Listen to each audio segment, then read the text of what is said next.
Hi there, my name is Anne and I am coming to you from Prince George, from my studio, Active Health Solutions in Prince George, where we run many golf fitness classes every week for our participants. I'm also a PGA of Canada professional from Prince George Golf and Curling Club, and I have a master's degree in kinesiology. I'm a certified personal trainer with CSEP, and I have my TPI level 1 and level 2.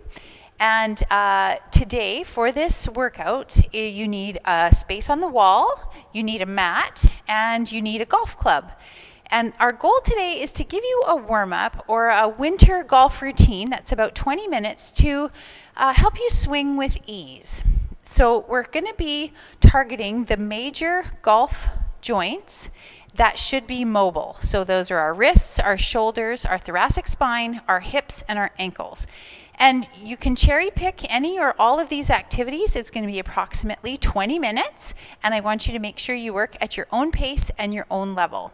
And now I'd like to introduce my assistant, Sandra Shearer, who I know from my golf fitness classes, and she's a local golf member here in Prince George. So she's going to be doing the demos. Okay, so we always start with a dynamic warm-up. We'll kick this off to the side. Here we go. We start with a dynamic warm-up, and we start with high knees. And you can do these, for as long as you like. We do them for about maybe 20 seconds per activity.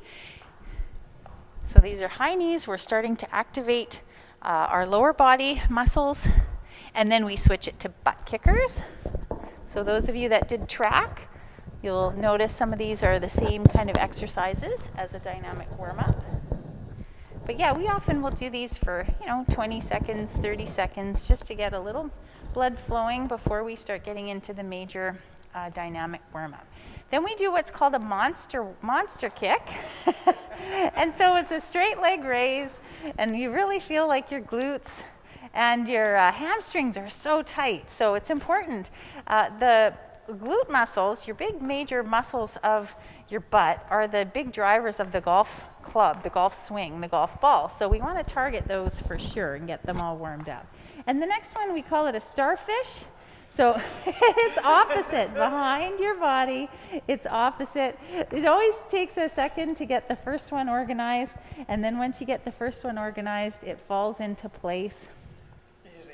It's easy. Once it starts, it's okay, but it takes us a second to get it going. And then she's going to switch it to some side steps. So some side steps, and we shuffle them a little bit back and forth. You can see from the studio that we have squares taped off, right? Because we can do this during COVID and exercise safely. But you could do this across your living room or across down your hallway if you like at home. And then we put hands up and we do our rotation. So we do front and back. So step behind, step front, step behind, step front. So this is the start of our rotation, our rotational moves here. It's all good. And then once we've done that a few times, we switch it to an external rotation at the hip. So now we need to get some mobility working in those hip joints. Beautiful. We got lots of mobility needed through the hips. So there's our external rotation, and then we'll switch it to internal. So then we feel like you're stepping over a fence. That's the move, stepping over a hurdle. Okay, so first we do external, and then we do internal. And again, you can stretch these out. Once you have them down pat, you can do this. I will often do them in my driveway before driving to the golf course. And then we're going to do a step back lunge with a rotation. So she steps back, and then she's going to rotate over the bent leg, over the front foot. And more rotation that we're working on. As we know, rotation's a huge part of the golf swing. Step back, rotation. So we're going to do that a few times. And then the last thing that we always finish on is we pop up on our toes and we kind of run around our square and we get on our toes and we really activate our calves. And after we've done our toes, then we walk on our heels. So now we're contracting and making sure the tibialis anterior, right? We need a lot of ankle mobility in the golf swing, and so this is important to warm those up as well. So the next phase of this is we're going to head to the wall. And the first thing, she's going to press her knee forward, and she's keeping her foot on the floor. This is an ankle warm-up. So we press the knee to the wall, and we warm up those ankles. And then from there, we switch, do both sides always, back and forth. And you can go any distance you want away from the wall, and you're going to come forward, but really keeping that foot flat on the floor.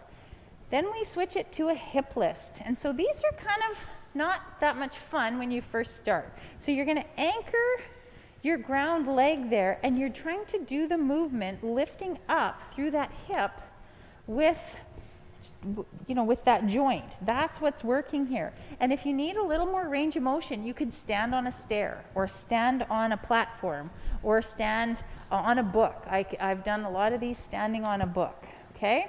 So those are the hip lifts, getting our pelvis moving in a little different direction. And then we do something what I call an in-out press. So you do an internal rotation, external rotation, and then lift it up, press it up sideways. So we'll do about 6 or 8 of these on each side, in-out press.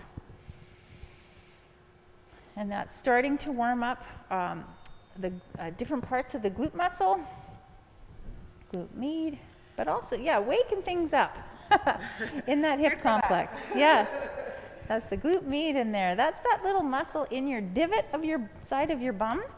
That's going to be important for creating stability as we turn into the backswing. That one needs to be wide awake for when we start to swing. So that's the in-out press. From there, we sit back almost like a mini wall sit, and we're going to do, we're going to go up and over. Let's start with some lat moves here. So straight up, we're trying to touch the wall with our thumbs. That looks good, and we're trying to keep everything synced up with the wall. So these are some lat mobility work here, and then we switch it to a wall angel. And we're just trying to keep our forearms, our back flat, head on the wall. These are some wall angels, and now we're moving our shoulders in a little different plane of movement. Click, click.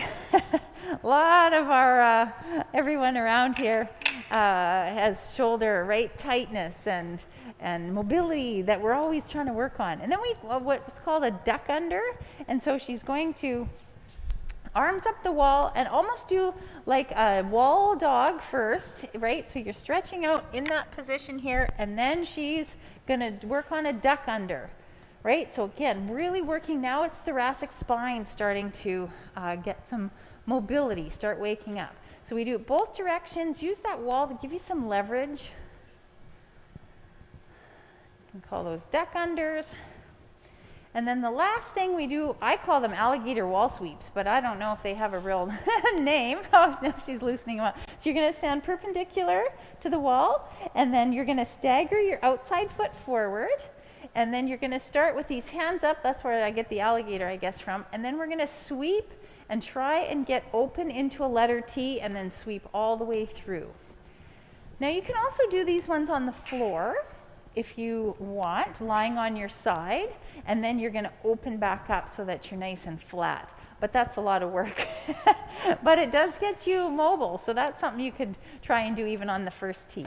So again, she's going to go left and right, staggering that front foot or the outside foot forward, and then working on these wall sweeps.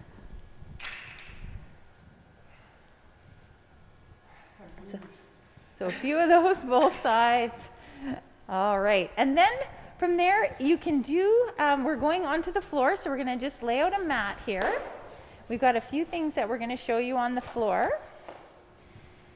So the first is from a tabletop position, we're just starting with wrist preparation. So she's just going side to side, back and forth, getting those wrists heated up a little bit. Yeah, forward and back and forth. You can even do circles, left and right, circles there. And then we switch it to a cat-cow. So really sinking, like moving through your spine. So she goes up, like arching her back, pressing it to the ceiling, and then sinking down, head pops up. This also starts into a little bit of neck mobility, which is good. And then crazy cat. I always ask the gang to See if you can find if you have a tail. So she's trying to look around, right? She's going diagonal across her mat this way. Look around, and then that's getting a little bit of a lateral and still a bit of a twisting movement. And then we're going to switch it to some shoulder blade push-ups. So keeping her arms extended, she's moving everything into these shoulder blades. So the rhomboids are activated. Really, they have to move, right? And a lot of times as we age, or we sit at a computer or sit in front of the TV, like our posture rounds and the shoulder blades pop out on us and they don't move. And then as a result, when they're there, we lose some mobility in our shoulder rotator cuff. And then the last one is our tabletop position. So we're going to extend a leg straight back, and she's going to go touch the ground 6 times with the one leg, and then she's going to bring it out 45 degrees and do the same thing. Touch it down 6 times in this tabletop position. That's really heating up again that glute med down there, and then back to the other side.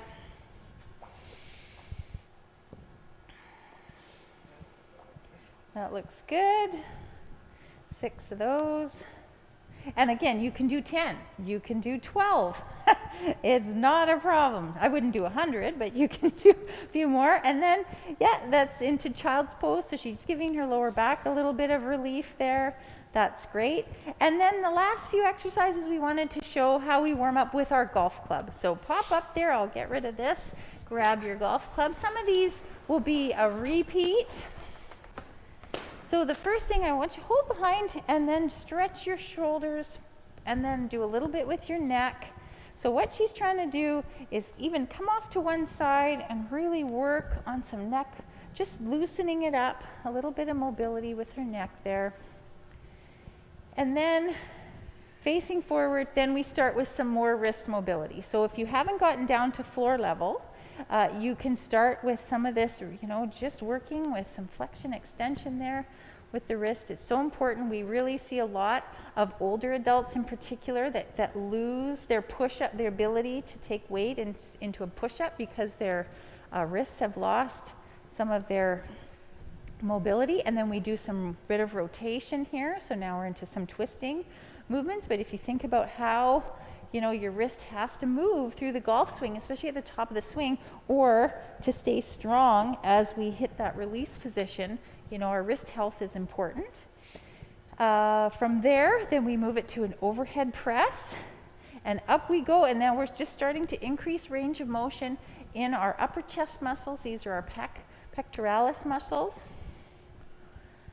Okay, and so if you can't go, she's got pretty good mobility back there, and she's nursing a little bit of an injury, so we've been working on that, like through her upper arm and her shoulder, the attachment points in her shoulder. So some nights that's a good position, and some nights it's a little stuck, but that's what we're working on. Now, when we get up, I want you to think too about rolling those wrists back, right? Because that's that set position at the top of the backswing. So she's working on rolling, and then hopefully that forearm comes back a little bit past parallel. And then come on down, and we're going to do that external rotation. So hands underneath. Yeah, hands underneath. Yeah, and then we're going to use the club to kind of push it open, and it's like a screen door. Like we want everything to just open right at the shoulder. And again, keeping those shoulder blades back and down, wanting to make sure we're not listing and keeping anything tucked up. Then the last few, so club out to in front of us, and we're going to work on our pelvic tilts. And so locking those shoulders, and we're in a long iron swing, and we're really working on the anterior tilt here, right? And then bringing it under. And this one, we often will get perturbations or little, they jiggle around a little bit as we're doing this, because the long muscles of our back just don't like that position. We're so used to sitting and being slouched, right? And hunched under. And so this is a really important position, is this pelvic tilt. Then let's switch it to our hinge. So come on down. So you notice her back is so nice and flat. Many people with their hamstring flexibility are going to be limited, and they're not going to get down very far, because as soon as they go, everything curls, and so we never want to do that. She's got pretty good flexibility in the hamstrings, and her back stays nice and flat there. And then next time you go down, we're going to go side to side. So we're going to reach across, again, always looking to add gentle rotation to the warm-up. Last 2 exercises coming up here. And come on up. And then it's the pyramid lunge, so we step forward with the club on the outside. And we're going to get into a bit of a lunge, and we're trying to open up this hip flexor. So we reach across just a little bit, and we kind of keep it moving into this lunge position. She's reaching across. This is going to open up those hip flexors, because they tend, when we are in this hunched over positions, these get short and a little stuck. And switch it over. A little stuck. Yeah, that's very true. So there is balance. Balance is important in the golf swing. And so we call this the pyramid lunge. So these are good to do on the first tee as well while you're waiting for your first swing. And then the last thing, the big finale here, is the wide grip swings. And now we can really start to get into our good rotation. And I would do 5 or 6 right-handed or with your dominant side, the way you normally swing. And then after that, you got to figure out how to flip your brain and do some left-handed swings. So this is a really good way to warm up. Now, if you could do this before you get to the first tee, that would be great. If not, you can cherry pick some of these as you're on the way from the car or at the first tee. And so, greetings from Prince George. We want to wish you all the best in your golf season, and thank you for watching.